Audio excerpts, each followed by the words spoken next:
Halo guys, ketemu lagi sama gua Ayu Adies. Di video gua kali ini gua ngebahas helm yang masih dibikin hobi lah sama kawan-kawan. Masih dirawat, masih disimpan, masih dijadiin barang koleksian ya. Karena helm ini memang lumayan bagus bentuknya. Lu mau jelek, lu mau cakep, lu mau ganteng, lu mau kayang, lu mau jongkok, lu mau nungging, lu pakai helm ini tetap ganteng. Itu hebatnya helm ini. Jadi lu mau difoto dari kiri, kanan, atas, belakang, bawah, nyamping. Wah, itu helm ini pokoknya kalau di dunia perfotoan ya, katanya angle-nya itu pakai helm ini tuh lu selalu keren lah. Helm ini nggak bulat, helm ini selalu proporsional sama badan lu yang tinggi, yang pendek, yang kurus, cungkring, bantet, bulat. Nah, pokoknya helm ini tetap bagus lu pakai. Itu hebatnya helm ini. Cuman permasalahannya, helm ini susah dicari karena memang belum ada authorized dealernya di kita. Di Indonesia khususnya itu setahu gua ya, mohon maaf kalau ada salah silakan diralat. Memang belum ada toko resmi. Ada memang yang megang brand setahu gua di sini, tapi itu dia nggak fokus main yang di tipe yang paling premium ya. Dia hanya jual di tipe-tipe yang bisa dikatakan ya tipe-tipe yang murah-murah lah gitu ya. Jadi helm ini sering dipakai sama selebgram luar, terutama selebgram yang suka pakai-pakai motor-motor moge ya. Akhirnya mereka jadi barometer, jadi patokan sama kawan-kawan di sini yang pada mau pakai helm ini. Wah, dia pakai helm tuh cakep tuh. Tuh anaknya Tuan Demang yang bule tuh pakai helm itu keren kalau naik motor. Gua pengen biar kayak anaknya Tuan Demang.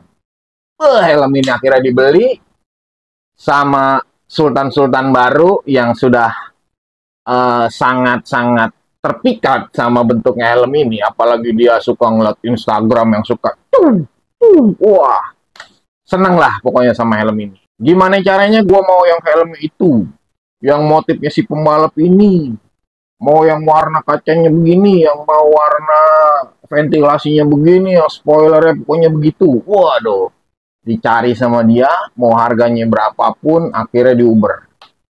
Dari situ, pedagang akhirnya memainkan harga. Karena memang stok barangnya sedikit, yang minta nggak mau sabaran, karena memang Sultan baru, pokoknya kebanyakan nyarinya helm ini. Apalagi kalau dia udah naik spek motor, rata-rata tuh pengennya, pokoknya helm ini lah. Cuma, ada cumanya nih. Selalu ada minus di setiap helm. Minusnya apa? Minusnya berbeda-beda. Pada zaman dulu, ketika helm ini muncul, itu ada dua versi. Ada versi Asia, ada versi Eropa. Versi Asia muncul waktu itu. Dipakai enak. Dipakainya enak. Ya karena memang sudah disetting untuk kepala Asia. Cuman kebanyakan anak-anak tuh kadang-kadang rada aneh juga ya. Padahal helmnya brandnya sama, motifnya sama. Ketika dia pakai yang Asia, katanya, wah Asia itu nanti kalau dijual lebih murah. Karena kurang keren lah katanya gitu. Kalau mau yang kelihatannya mahal, yang dijual lagi mahal, lu harus cari yang versi Euro. Padahal sama aja. Cuma memang beda fittingnya gitu. Nah akhirnya kawan-kawan lebih mencari yang settingan atau fittingan Europe. Kala itu yang settingan Europe itu ada size-nya yang size MS, ML. Nah, pokoknya ada dua size itulah. Pokoknya yang ada MS-nya, ML-nya. Nah, kawan-kawan pasti tahu bisa nebak itu helm apa. Ya, helm itu adalah helm yang memang sangat-sangat luar biasa. Spare part-nya mahal. Nyarinya susah. Spoiler ya gampang patah. Kacanya gampang turun. Apalagi ya, baut spoilernya gampang jebol. Terus baut dari mudguardnya gampang jebol. Neck rollnya gampang rontok. Innernya kalau udah kotor susah banget dibersihin. Banyak sebenarnya. Banyak, banyak, banyak banget minus saya. Cuma balik lagi, gua pengen seperti panutan gua si selebgram itu. Akhirnya mau itu minusnya banyak kayak bodo amat. Helm ini gua harus punya. Jadi mau nggak mau gua harus beli. Ya, akhirnya dibelilah helm itu. Dan permasalahannya saat ini helm itu tidak ada yang size dua size itu. Dalam yang tadi yang gue sebutin tuh ada yang MS, ada yang ML. Kalau dulu ketika pala kita M, kita belinya cari yang ML. Itu dipakainya enak. Itu pakainya enak. Mungkin kalau pala kita S ya, kita cari yang MS. Oh, itu enak juga gitu. Entengnya dapet, fittingnya dapet. Wah, itu enak banget. Kurangnya di helm ini, memang ini helm race ya. Helm yang dispesialisasikan bukan untuk harian sebenarnya, tapi lebih untuk race. Akhirnya helm ini diciptakan tanpa slot intercom. Dari situ kawan-kawan juga punya permasalahan. Ketika punya helm ini, pengen pakai intercom, ternyata ya slot intercomnya nggak ada, akhirnya kita buatin. Di gua sih sebenarnya bikin seperti itu sangat-sangat mudah, sangat sebentar, sangat murah. Kalau di gua tetap flat ya, harganya 150.000 untuk 30 menit proses terlama. Pengerjaan dengan tools khusus, jadi bukan di cutter, bukan di bor-bor yang pakai bor tuner aneh-aneh itu, yang hasil akhirnya tadinya di sini, lu tandain akhirnya pas di bor tuner karena panjangan, akhirnya miring di atas.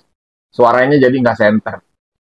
Karena helm itu udah dikerjain, akhirnya ya orang kadang-kadang, udahlah daripada di ini lagi nanti lama dan rusak, udah pasrah. Padahal itu adalah kesalahan dari si pekerjanya.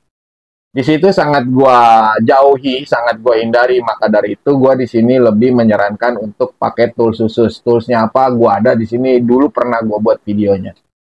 Oke, jadi yang akan kita bahas di sini adalah permasalahan dari yang MS dan ML itu. Ketika orang palanya L, dia pengen cari yang race fit.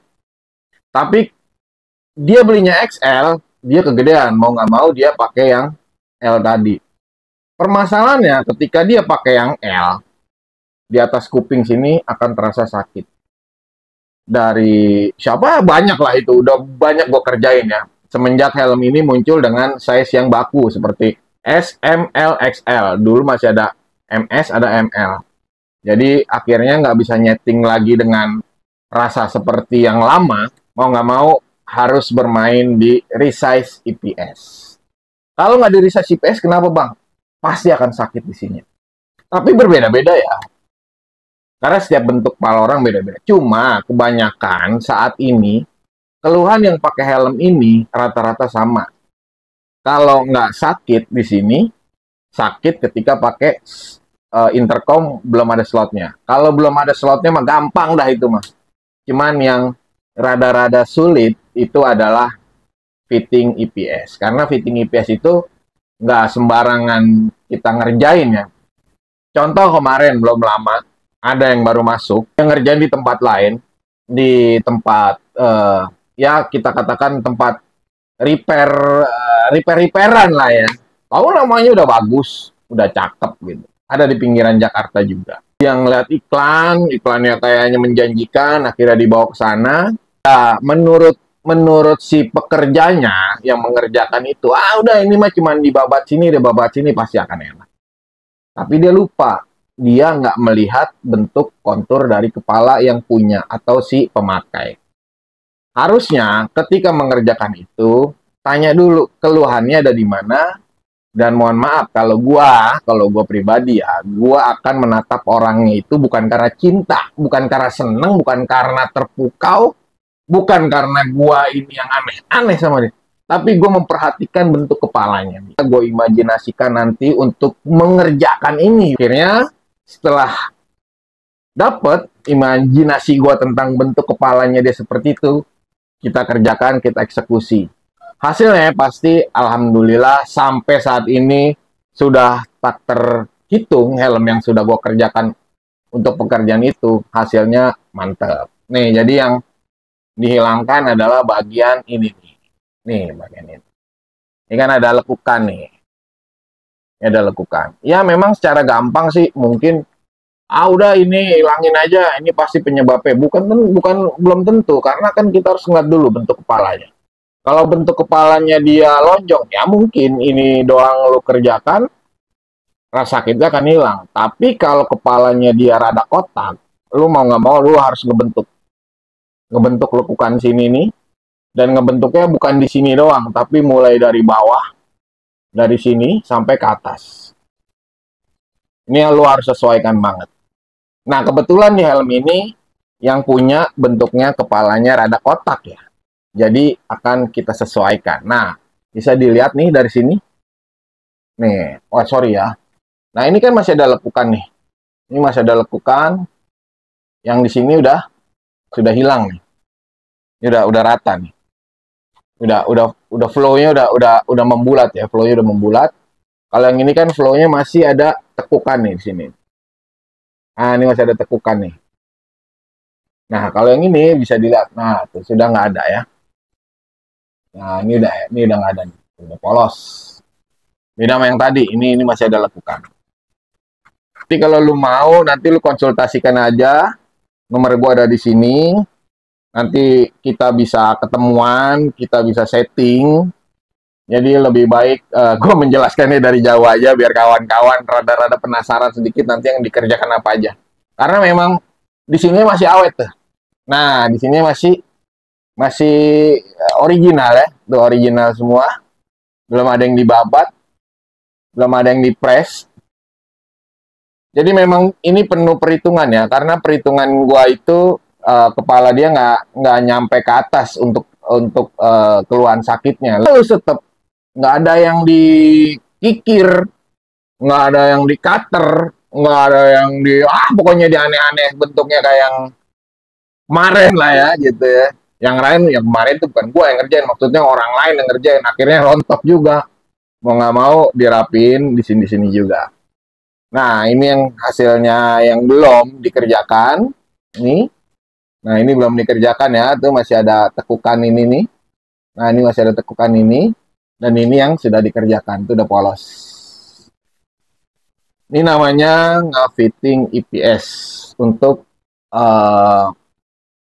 menghilangkan keluhan sakit di bagian atas, samping, kiri, kanan, di atas kupingnya. Ini sudah kita refit, udah kita kerjakan, dan nanti akan kita tes ke orangnya. Karena seperti yang sudah-sudah, biasanya pekerjaan seperti ini udah bisa, alhamdulillah udah bisa ketebak lah ya. Oh, sakitnya seperti itu, di bagian sini, berarti harus gue kerjakan di bagian sini, dan sini, dan sini, dan sini. Jadi seperti itu aja kawan, kalau untuk yang di bagian IPS. Jangan lupa, di bagian sini juga kawan-kawan harus sering-sering cek nih, bagian depan sini nih. Karena apa? Biasanya bagian sini kotor ya. Kalau cuma di kuas-kuas doang tuh rada-rada susah. Jadi mau nggak mau tuh harus ngelepas mudguard depan. Dia posisinya begini. Ini ada baut di sini nih. Ini ada baut, ini harus dibuka. Ini baut bintang ya. Pakai baut L juga bisa. Cuma kebanyakan biasanya baut pada karat. Karena apa? Kena air hujan dan lain-lain. Ini karat. Ini kita buka. Jadi nanti kita akan kasih lubrikan. Yang ini kita kasih lubrikan biar nanti proses buka pasangnya ketika mau perawatan itu gampang. Jadi segitu aja dari gua. Mudah-mudahan video singkat ini bermanfaat. Kalau ada keluhan yang sama, silakan dikomunikasikan di WhatsApp gue yang tadi sudah gue kasih tahu ya. Konsultasikan di WhatsApp, nanti kita bisa komunikasi, keluhannya apa, berapa lama, biayanya berapa. Yang pasti lebih murah dari tempat lain. Segitu ya dari gue, Wahyu Andi S.